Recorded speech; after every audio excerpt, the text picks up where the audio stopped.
Within the ranks of the Xeno-hunting Deathwatch, there have been countless heroes that have carved legendary tales exemplifying the courageous and vigilant role of its unique Space Marine chapter. As battle brothers second to the Chamber Militant of the Ordo Xenos, it is the duty of these demigods to enact the will of the Emperor and to remind aliens that even outside the boundaries of the Imperium, the Emperor's wrath can still find them. The best way to truly understand the fear and awe these great warriors create is by exploring the lives of all of the heroes of the Deathwatch. And with that said, I want to welcome you guys back to another 40 Facts about the 40K universe. I am your host, Gersh1, and today we're going to be talking about the heroes of the Deathwatch. If you guys are new to the channel, we post Warhammer 40K lore videos every single day. What I try to do in these 40 Facts videos is create a lore portion followed by some type of tabletop or hobby portion, whether it's terrain tutorial, showcasing, or whatever. And then at the end, I do a Q&A. So if you guys have questions about the universe or would like to see me react to a certain comment about what's going on in the hobby or within the lore, just comment down in the comment section below. I'll get to it in the following video. But with all that said, let's get into the heroes of the Deathwatch. Let's begin with the tale of Watch Captain Kyle Vibius, who had already possessed a notorious hatred for the Xeno and a litany of honors given to him by his chapter long before his service in the Deathwatch. Kyle was a proud warrior of the Marines Errant Space Marine chapter, a chapter that was designed to repair a power vacuum created after the Age of Apostasy and the Cursed Founding. This placed the entire chapter on a continuous crusade all across the galaxy, and it was during the Coronith Crusade that Kyle's unit was ambushed and captured by a Dark Eldar raiding force.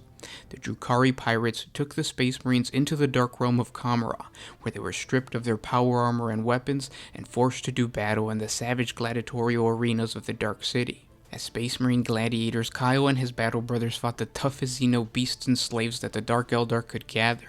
When that wasn't enough, the Drukhari witches dove into the arena to pick at the wounded Space Marines. This brutal torture caused the death of many of Kyle's brothers, but every fallen Marine simply stoked the fire of rage and hatred burning in his heart. Eventually, the Dark Eldars found newer playthings to occupy their time, and Kyle seized this opportunity to organize his fellow captives and launch a small but very determined slave uprising. This caught the Drukhari by surprise, and the slaves fought their way to freedom. Kyle and the surviving Marines Errants managed to return to the Imperium and their chapter. This heroic accomplishment elevated Kyle Vibius to the honored rank of Dark Void Elite, a special position given only to the veteran heroes of the chapter. It was then decided that he would represent the chapter in the Deathwatch, a role that would help Vibius express his newfound hatred for the Xeno. Vibius fought under the command of Watch Captain Braun of the Dark Suns chapter, a veteran commander who quickly realized Vibius' talent as a leader. It was not long before the Marines Errant battle brother was leading his own kill team. When Braun was mortally wounded during the confrontation with the Slot Overseer in the Black Reef, he recommended that Vibius be promoted to the rank of Watch Captain, a role that he has held since. Outside of the Watch Captain's control, the Marines Errant have sworn ancient oaths that link them closely to the rogue trader House of Akeo, and it is known that Vibius has taken advantage of these links during his career in the Deathwatch. From time to time, void ships bearing the heraldry of rogue trader Akeo have docked at watch stations throughout the Akara Salient.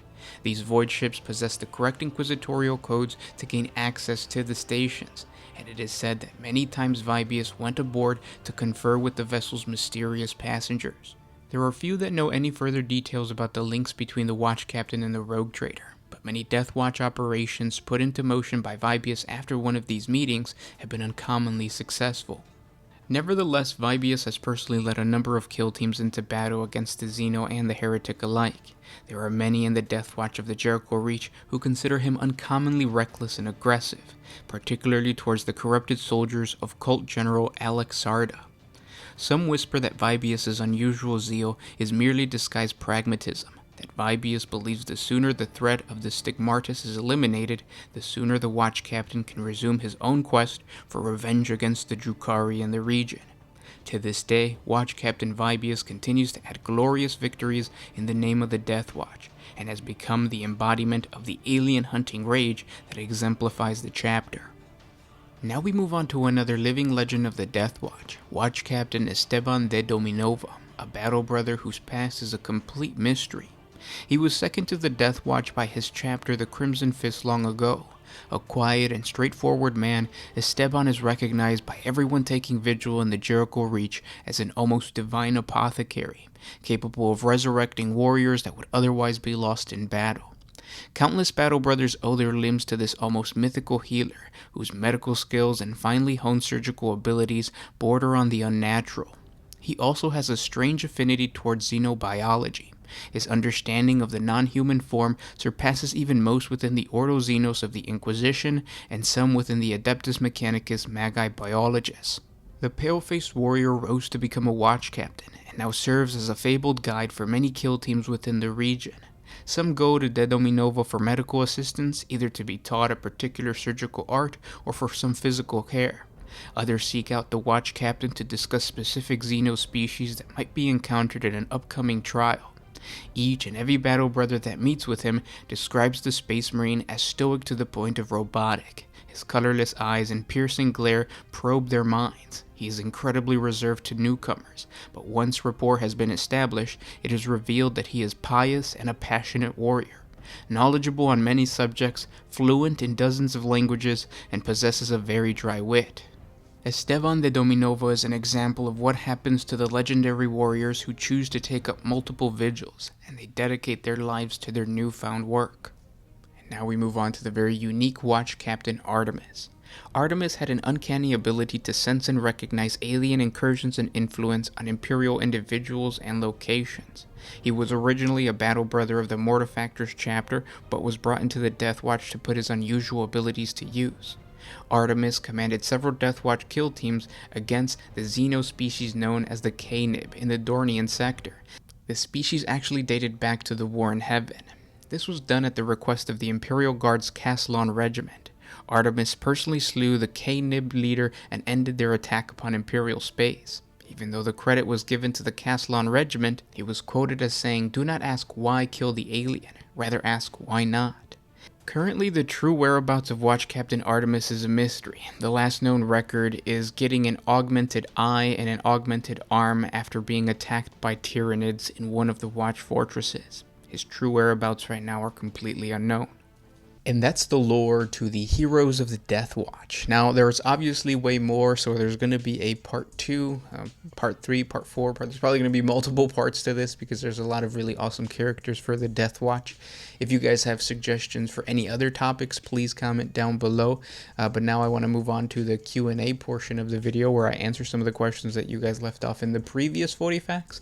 This is coming from the 40 Facts and Lore on the different types of Tempestus Scions.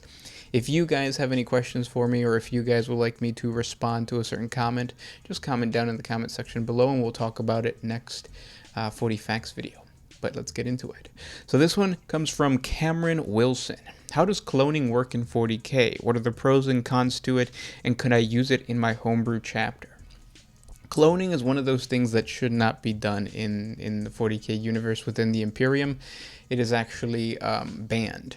So when the Emperor unified Terra during the Unification Wars, he jumped over to Mars and basically unified Mars with the Imperium, and they had to sign a treaty. So the Adeptus Mechanicus and the Emperor came to an agreement that a lot of things were going to be banned. There's a lot of things that you couldn't study or try to or continue to use, and one of those things is cloning. So cloning is outlawed by the Treaty of the Olympus Mons, I think it's called, or the Treaty of, I can't even remember what the just regular term is, or the Treaty of Mars maybe, probably, but cloning is seen as heresy. You can vat grow and you could augment certain beings, but you cannot clone. So you cannot have the same individual replicated over and over and over again. There are rumors that the Krieg and the creation of the Death Corps of Krieg regiments are clones, but they're just rumors. It hasn't been proven. Yeah, so cloning in your Space Marine homebrew chapter probably couldn't be added. If you really wanted to twist the lore or bend the lore, you could say that your chapter somehow got stuck inside of some sector or subsector because of the Great Rift that opened up. So there's like some type of warp storm that doesn't allow them to go back to their regular recruiting world.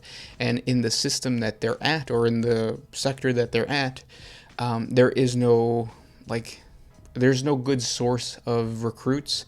So cloning is something that they have had to do just because they have no other choice.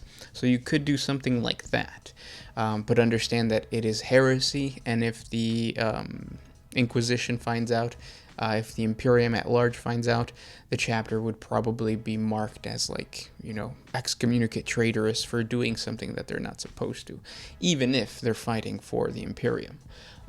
So it might be a secret, kind of like the Blood Angels, or it would be like a genetic flaw, basically. Which actually would be a really good genetic flaw that's away from just in the gene seed and stuff like that. That was a good question. Next one comes from Damned Legion. Could you make a successor chapter for the Deathwatch? No, the Deathwatch is not really a chapter like all the other chapters that comes from a Space Marine or a Primarch. It's a conglomeration of different Battle Brothers second to the Deathwatch to fight for the Ordo Xenos. So no. Next question comes from Grim Jow 12. What are some situations that show hope in the 40K universe, completely out of character to the grim dark world? So there's a lot. I actually commented a couple of them, but when you deal with the Tau Empire, certain things in the Tau Empire are really nice. Or really hopeful. The Ethereals coming to the Tau, I guess they were called tribes back then, and unifying them, that shows hope. Every single sphere of expansion is hope. So things like that. Hope does exist. Grim Darkness is the fun and the very unique aspect of the 40K lore, but that doesn't mean that there isn't hope and joy and stuff like that. Even Nurgle.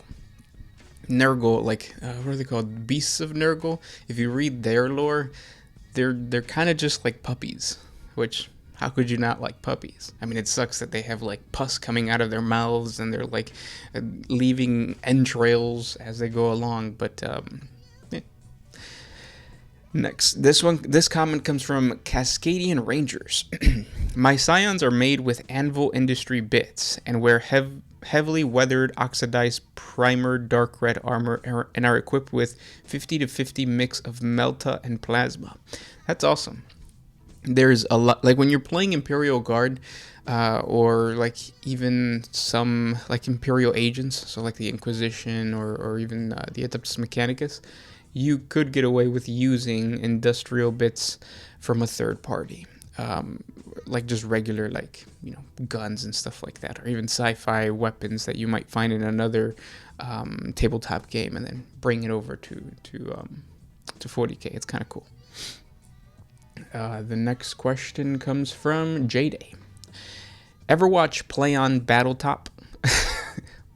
Is that really how they say it? Play on Battletop? Their battle reports got me thinking it'll be fun to see a match between you and the Sound Alchemist with the largest point armies both could muster. Creating a battle report is something that I've been wanting to do for a really long time. Isn't it Play on Table Tactics? Play on Tabletop. Oh no. I thought it was Table Tactics. That sounds weird when you say it out loud. Play on Tabletop. But yeah, that's something that I've thought about, or that's something that we've been trying to get together. It just requires a lot of time of recording, and I just don't want to create I want to create a battle report that is like their quality. Their quality is actually really good.